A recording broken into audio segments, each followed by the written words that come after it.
नमस्कार, मी श्रीकांत उमरीकर. आपण पाहतात अनलायझर. लाईक करा, शेअर करा, सबस्क्राईब करा. पंजाबमध्ये विधानसभेच्या निवडणुका होऊ घातलेल्या आहेत आणि येत्या 5-6 महिन्यामध्ये ते सगळं म्हणजे मला वाटतं फेब्रुवारी-मार्चमध्ये काहीतरी तिथल्या निवडणुका आहेत. म्हणजे आधीच्या विधानसभेची मुदत संपती. त्याप्रमाणे आधी जर विधानसभा बरखास्त झाली तर लवकर निवडणुका घ्याव्या लागतील. पण 5-6 महिन्यामध्ये सगळं तिथं निवडणुकांचं म्हणजे आता वातावरणच सगळं सुरू झालेलं आहे. या पार्श्वभूमीवरती पंजाबमधल्या काँग्रेसच्या प्रदेश काँग्रेस कमिटीमधली जी भांडणं ज्या पद्धतीनं समोर आलेली आहेत ती मोठी विचित्र आहेत. मी नुसती चिंताजनक म्हणत नाही. विचित्र यासाठी की एरवी लोकशाहीच्या नावानं सगळे बोंब मारणारे इथे भाजप हा कुठेही फॅक्टर नाही आहे. जसं केरळमध्ये पण नव्हतं. केरळ, तमिळनाडू आणि पंजाब 3 राज्य अशी आहेत की ज्याच्यामध्ये भाजपचा काही संबंध नाही. म्हणजे भाजप ही एक काही राजकीय ताकद नाही आहे तिथे. केरळमध्ये तर डाव्यांमध्येच काँग्रेसमध्येच लढाई होती. हे जिंकले काय, ते जिंकले काय. तामिळनाडूमध्ये सुद्धा AIADMK आणि DMK असे 2 मुख्य पक्ष होते. ते बाजूला सारून जोसेफ विजय यांचा पक्ष समोर आला काय. ह्या सगळ्यात भाजप कुठंच नाही आहे. आणि आता पंजाबमधली जी गोष्ट आहे की ज्याच्यामध्ये आम आदमी पक्ष सध्या सत्तेवरती आहे आणि प्रमुख विरोधी पक्ष म्हणून तिथे काँग्रेस आहे. भाजप तिथे राजकीय शक्ती म्हणून मोठी नाही. अकाली दलाचे अस्तित्व एक काळ होतं, ते आता उरलेलं नाही. आणि ह्या पार्श्वभूमीवरती प्रमुख विरोधी पक्ष असलेल्यामध्ये जेव्हा असा बेबनाव समोर येतो, एरवी आम्ही काँग्रेसवरती टीका केली की सगळ्यांना वाटतं की हे भाजपच्या भाडेके टट्टू येतात. भाडेके टट्टू सध्या फेमस शब्द आहे म्हणून मी तो वापरतो. अरे पण इथं भाजपचा काही संबंध नाही ना. या ठिकाणी काँग्रेसच्या बाबतीत केलेली टीका ही सकारात्मक पातळीवरती लोकशाहीसाठी हे लक्षात घ्या. आम आदमी पक्ष सध्या सत्तेवरती आहे, त्याच्या विरोधात जो तिथं काँग्रेस आहे तो जर काँग्रेस बळकट राहिला तर तो एक तर सत्तेवरती येईल किंवा प्रमुख विरोधी पक्ष म्हणून पण राहील. पण जेव्हा तिथले भांडणं अशा पद्धतीनं समोर येतात त्याचा फायदा घेऊन मग भाजपसारख्या शक्ती तिथे घुसतात आणि नंतर काही दिवसानंतर काही काळानंतर हे लोक बोंबा मारतात की भाजप कसं सगळं विकत घ्यायला बसलेलं आहे, भाजप दुसऱ्यांना जिंकूच देत नाही. पश्चिम बंगालमध्ये भाजपचा काय संबंध होता मला सांगा. एक काळ तो काँग्रेसचा गड राहिलेला, नंतर डाव्यांचा गड राहिलेला, नंतर ममताचा गड राहिलेला आणि हळूहळू त्याच्यातून डावे पूर्णपणे आता काय निसंदर्भ होऊन गेले. काँग्रेसवाले तर कुठे पत्ता नाही. आणि जे कालपर्यंत ज्यांची दादागिरी दिसत होती त्या ममताचा पक्ष इतक्या पद्धतीनं फुटलेला आहे विचित्र. आता कोण कुठं काय कळायला मार्ग नाही. आणि ह्या सगळ्याचा फायदा घेत भाजपने तिथं आपले नुसते पाय जमवले असं नाही, प्रचंड प्रमाणामध्ये बहुमत म्हणून दाखवलं. आता तर त्यांच्याकडे येण्यासाठी रांग लागलेली आहे TMC मधल्या कार्यकर्त्यांची. हे लोकशाहीसाठी विचित्र आहे तुम्हाला मी सांगतो. पण तिथं भाजपचा संदर्भ असल्यामुळे मी तो घेत नाही. आणखी यांच्या पोटात दुखतं. पंजाबमध्ये आता भाजपचा काही संबंध नाही आहे. आत्ताचा जो काँग्रेसमधल्या भांडणाचा जो मुद्दा समोर आलेला आहे की तिथले जे अध्यक्ष ज्यांना नेमलेलं आहे, अमरिंदर राजा वडिंग यांना तिथला अध्यक्ष नेमलेलं आहे. ते भले बुरे काय कसे त्याची पण चर्चा बाजूला राहू द्या. पण जर तुमच्या पक्ष नेतृत्वाने ठरवलं, त्याला प्रत्यक्ष त्या प्रदेश काँग्रेस कमिटीच्या अध्यक्षपदी बसवलं, त्याच्या नेतृत्वाखाली आता निवडणूक आहे, तर पहिले निवडणुका तर होऊ द्या. जाळा आधीच धूर किंवा बाजारात तुरीन भटभटणीला मारी असं ते सगळे आपल्याकडं म्हण आहे. तसं अजून निवडणुका डिक्लेअर झालेल्या नाही. हे सगळं व्हायचं राहिलेलं आहे. आणि आत्ताच त्याच्या अध्यक्षपदासाठी तुम्ही मला कराल तर मुख्यमंत्रीपदाचा, पण त्याला कराल तर मुख्यमंत्रीपदाचा चेहरा मी कसा पाहिजे, तिकीटं कसे माझ्या माणसांना जास्तीत जास्त दिल्या गेले पाहिजे, हे कुठे विषय वादाचे बाहेर यावेत असे असू शकतात. अंतर्गत असतील काय ते आपण समजू शकतो. पण आत्ताच निवडणुकीच्या पूर्वी 7-8 महिन्यापासूनच तुम्ही असं भांडणाचं दर्शन जर तुमच्या मतदारांच्या समोर, एक मुद्दा मी वारंवार मांडायला, काँग्रेसचे म्हणून काही मतदार आहेत आणि काही भाजपचे म्हणून आहेत किंवा भाजप विरोधातले एक मतदार आहेत आणि भाजपचे, असे 2 विभागणी आपण करूया. तर किमान भाजपच्या विरोधातलं जे सगळं मतदान आहे ते तर तुमचं म्हणजे काय म्हणता येईल त्याला टार्गेट, तुमचं लक्ष असू शकतं ना. जे भाजपचेच मतदार आहे ते तुमच्याकडे येणार नाहीत. तुम्ही कितीही आपटून घेतलं तरी दगडावर डोकं आपटावत असतो, तर आपण मान्य करून बाजूला ठेवू. आता जो मोठ्या प्रमाणात असा मतदार आहे की जो तुमच्याकडे येऊ शकतो, म्हणजे काँग्रेसकडे येऊ शकतो, त्यांच्या समोर तुमच्यातले भांडणं अशा पद्धतीनं त्याचं प्रदर्शन समोर व्हावं हे कितपत योग्य आहे. चरणजीत सिंग चन्नी हे नाव पण कोणाला आत्तापर्यंत माहीत नव्हतं. दलित चेहरा आम्ही मुख्यमंत्रीपदी कसा बसवला ह्याची टिमकी स्वतः काँग्रेसचे नेते आणि प्रवक्ते वाजवत होते.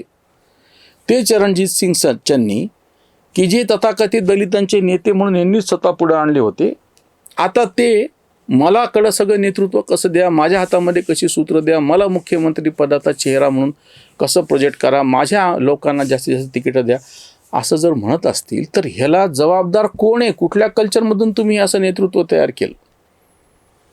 भूपेश बघेल तिथे निरीक्षक म्हणून पाठवलेले आहेत.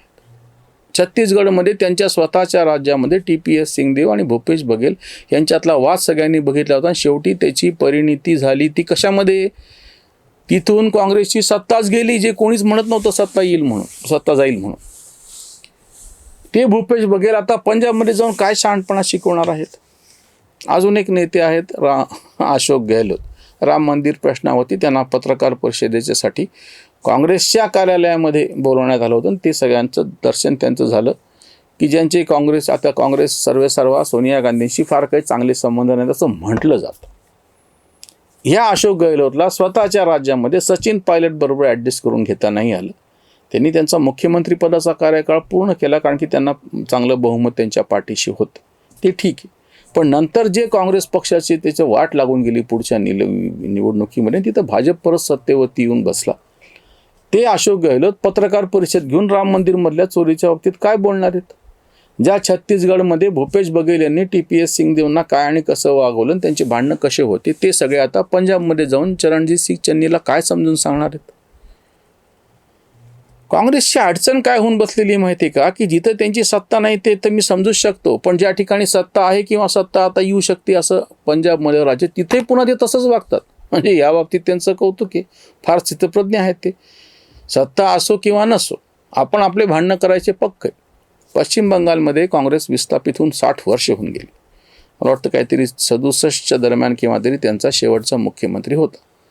सिद्धार्थ शंकर रे असं काहीतरी त्यांचं नाव. ह्याच्यानंतर काँग्रेसचा मुख्यमंत्री झाला नाही. कोणाला काय वाटलं तर जिथं काही नाहीच तिथं भांडणं कसं?